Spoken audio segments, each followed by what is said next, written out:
Muy buenas a todos, chicas y chicos, y bienvenidos a un nuevo vídeo de Juego de Tronos. Antes de empezar, hoy os quiero mostrar al protagonista de este vídeo, Orejotas. Bueno, antes de hablaros sobre Orejotas, tengo que deciros que este vídeo, ni yo ahora mismo estoy patrocinado por nadie, ni nada de eso, ¿no? Ni nadie se ha puesto en contacto conmigo para decir esto. Simplemente esto es un vídeo, es algo que yo hago todos los años porque de verdad que me sale de corazón. Y esto es realmente lo que creo que deberíamos de hacer todos los que de verdad por corazón nos gusta hacer las cosas, de una forma altruista. Quiero hablaros de Orejotas. Es un muñequito de peluche que este año ha sacado la fundación solidaria del Carrefour, la Fundación Solidaria Carrefour, para ayudar a las familias con problemas, por así decirlo, problemas de dinero, para con sus nenes con discapacidad. Es una fundación para la ayuda contra la discapacidad infantil, en este caso para las familias pues, más desfavorecidas, para intentar ayudarles. Lo podéis encontrar en los centros Carrefour, cuesta 3,50 € y parte de ese dinero va mandado a esa fundación donde las familias recibirán ese banco de dinero para intentar ayudarles a que su vida sea mucho mejor y para ser más autónomos en su día a día con sus nenes con discapacidad. Es algo muy bonito y son 3,50 €, yo creo que no nos cuesta, prácticamente no nos cuesta gastarlo, y es algo muy bonito para ese dinero destinado a los más pequeños, que como siempre digo, son el corazón y lo más bonito que tenemos, ¿no? La risa de un niño. Así que hoy, Orejotas, nos acompañas tú aquí en nuestra aventura de Juego de Tronos. No te lo pierdas, este vídeo te va a gustar, va sobre eso que a nosotros tanto nos gusta aquí en el canal, Orejotas. ¿Sobre qué? Sobre Aegon el Conquistador Targaryen, esa parte de la historia que de verdad nos encanta. Hoy hablamos sobre el rey Mer IX, rey noveno Gardener.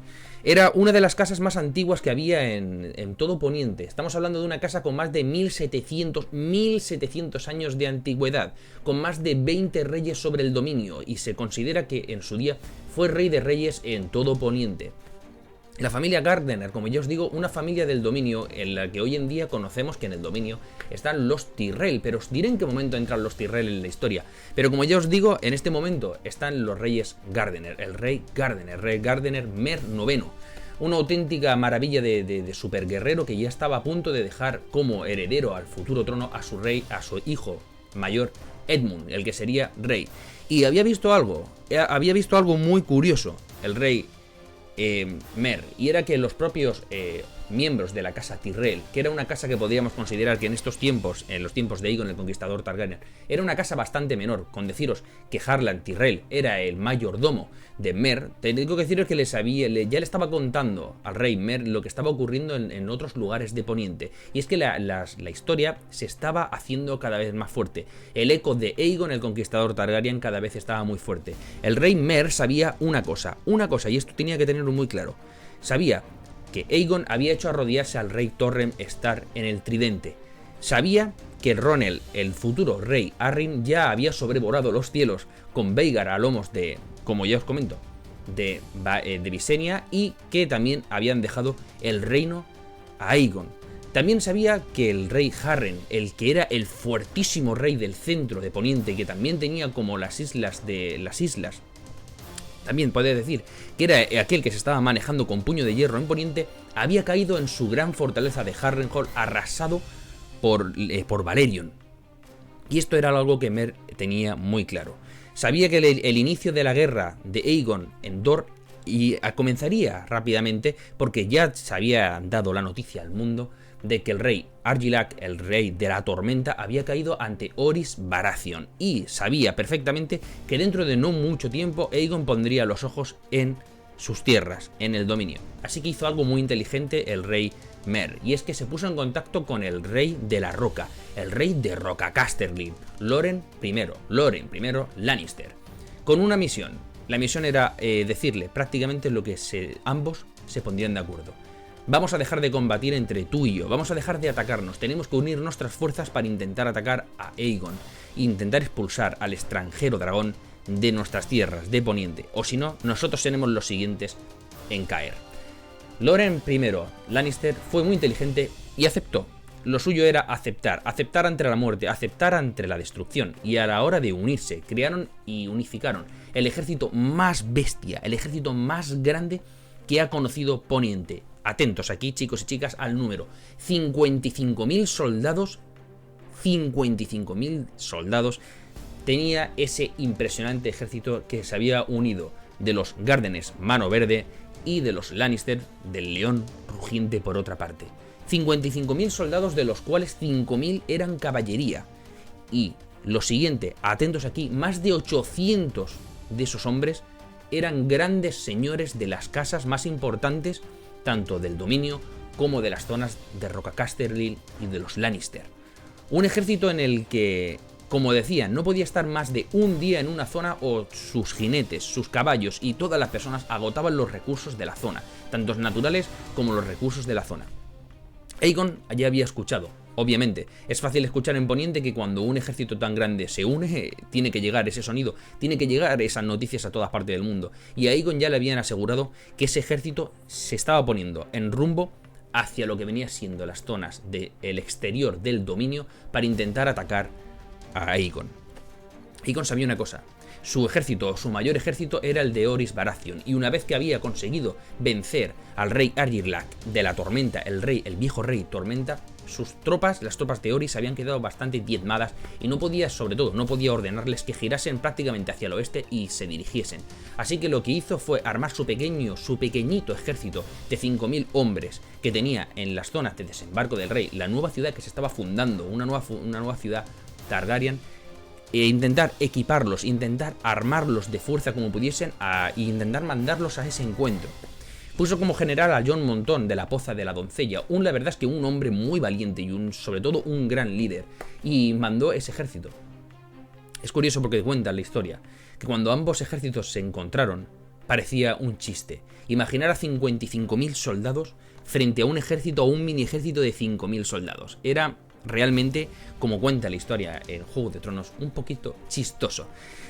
Pero ahí estaban, no tenían miedo, los soldados Targaryen estaban preparados, no sabía qué era lo que iba a ocurrir, solo se sabía una cosa. Tanto del flanco izquierdo como del flanco derecho de esos 55.000 soldados se encargaría el ejército Lannister, y en el centro, combatiendo como auténticos reyes, estaría Mer IX y su hijo Edmund Gardener, preparados para liderar ese ataque, preparados para liderar esa punta de lanza que intentaría partir el ejército Targaryen, el mini ejército Targaryen, por la mitad. El pensamiento de los Lannister, tanto del flanco derecho como del flanco izquierdo, era intentar cerrar en círculo a lo que venía siendo el ejército de Targaryen para intentar pillarlo en el centro. Si cerrabas el ejército, el pequeñito ejército, se acabaría, por así decirlo, la batalla. No tardaron mucho que en tanto el rey Loren I y el propio rey Gardener tocaron la trompeta de batalla y ahí ya comenzó el ataque. Cuentan que ese ejército, esa punta de lanza de los Gardener, logró romper con facilidad el ejército Targaryen. Y cuentan que, al parecer, ya se estaba prácticamente, mentalmente, el ejército de los 55.000 soldados firmando aquella victoria.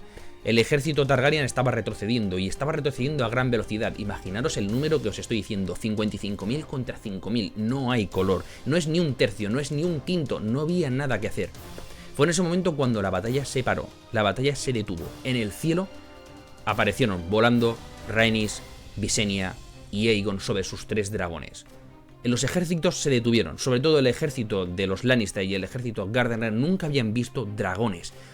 Cuentan que sus hombres dejaron de luchar, retrocedieron y observaron el cielo. Y es en ese momento en el que cuentan que Valerion, que a su lomo tenía al gran Aegon el Conquistador Targaryen, se acercó con gran velocidad al gran rey Gardener, al gran rey Mer IX, y que vomitó todo ese fuego sobre el rey. Cuentan que el rey Gardener, sobre su montura, sobre su caballo, se volatilizó, desapareció como si fuese ceniza, desapareció bajo esa cantidad desproporcionada de calor, de fuego, de dragón. Y ahí empezó la locura. Cuentan que 5.000 hombres, atentos aquí, 5.000 hombres prácticamente murieron en el acto, murieron calcinados por Valerion. Y todos aquellos, todo el ejército que intentó huir en retroceso hacia el dominio, se encontró que tanto Vhagar como Meraxes atacaban desde retaguardia, arrasándolo todo. Esta es la única vez de la historia que los 3 dragones atacaron en lo que sería conocido como la guerra, la batalla de Campo de Fuego. Y es porque el campo ardió. El campo de trigo donde estaban luchando, el campo de heno, ardió como una tea. Todo estaba rodeado de fuego, todo estaba ardiendo. Todo había finalizado. para el rey Gardener.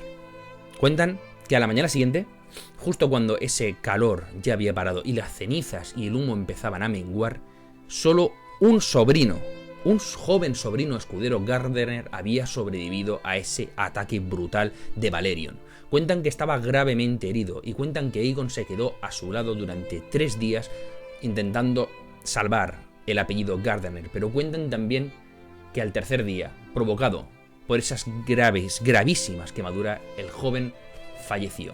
Y aquí con él falleció la familia, el nombre Gardener. Una familia que había sido en Poniente como lo que ahora empezaría a ser la familia Targaryen. Una familia de más de 1700 años que había tenido más de 20 reyes y que su reinado había puesto punto y final el gran Balerion, el terror negro, apodo que le dieron justo en esta batalla. Cuentan que de las cenizas, pero sí había sobrevivido, apareció Loren I Lannister, que veía como su ejército en mayoría había sido abrasado, quemado por las llamas de Balerion. Y cuentan que una vez más, Aegon le pidió que se arrodillase, clavase su espada, le permitiría quedarse con la espada y con el señorío de las tierras Lannister, de las tierras de Roca de Roca Casterly, y así quedarse como señor de esas tierras. Y que Loren, sin lugar a dudas, firmó por ese acuerdo. Fue en ese momento cuando Aegon se dirigió al dominio y entró a Alto Jardín, ciudad que había creado 1700 años atrás el primer Gar, Vano Verde, descendiente de los Gardener, el primero de los Gardener. Y cuentan que fue en ese momento cuando solo una casa que no se había opuesto jamás, que no se había opuesto en aquel combate, que no había atacado en aquel combate a Aegon, apareció. Esa casa era interpretada por Harlan Tyrell, y fue el propio Aegon el que le dijo a Harlan Tyrell que él sería y su familia los nuevos señoríos de las tierras del dominio. Los Tyrell serían los nuevos señores del dominio. Y aquí ya os encaja con la historia actual que todos conocéis. Los Tyrell, los señores del dominio. Cuentan también que Harlan Tyrell, ya lo sabéis, en el vídeo que os dejé, nunca roto, nunca doblegado, durante 2 años después de este acuerdo, combatiría con los ejércitos y ayudando a Aegon y se perdería en el desierto de Dor, donde tanto él como todo su ejército morirían. Como si una extraña maldición hubiese tocado a todos aquellos que tuvieron algo que ver en la batalla de Campo de Fuego. Todos cayeron tarde o temprano. Y hasta aquí la historia. Hasta aquí la historia de Campo de Fuego, la historia de en el único momento en el que los 3 dragones atacaron por primera vez y última vez, todos a la vez, a un ejército rival.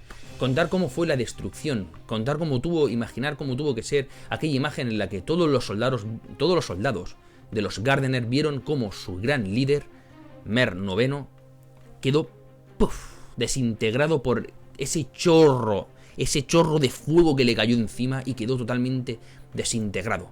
Quedó volatilizado, hecho cenizas en un momento. Como una gran dinastía que había durado más de 1700 años desaparecía en un abrir y cerrar de ojos. La potencia de los dragones, como siempre he dicho, siempre ha sido el gran poderío Targaryen. Y hasta aquí el vídeo de hoy. Espero que esta historia os haya gustado. Espero que ya sepáis cómo prácticamente con todos los vídeos que os he contado de Aegon el Conquistador Targaryen, todo Poniente ya forma parte de los Targaryen, quitando Dorne, que es el único que no pudo enfrentarse. Pero ya tenéis aquí cómo se ha apoderado de todo al completo, batalla tras batalla. Y ya sabéis cómo ese arma definitiva no fue otra que sus dragones, y sobre todo Balerion. Bueno, pues finalizo el vídeo aquí con nuestro orejotas, ya lo sabéis, 3,50 €, y ayudaremos un poquito a que la vida de esos nenes con discapacidad sea mucho mejor, ya que sus padres podrán tener más acceso y más autonomía en su día a día.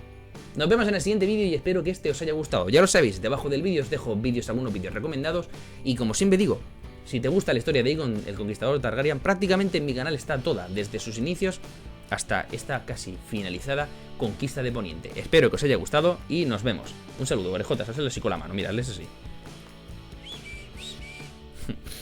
Un saludo de vuestro amigo Barracudo.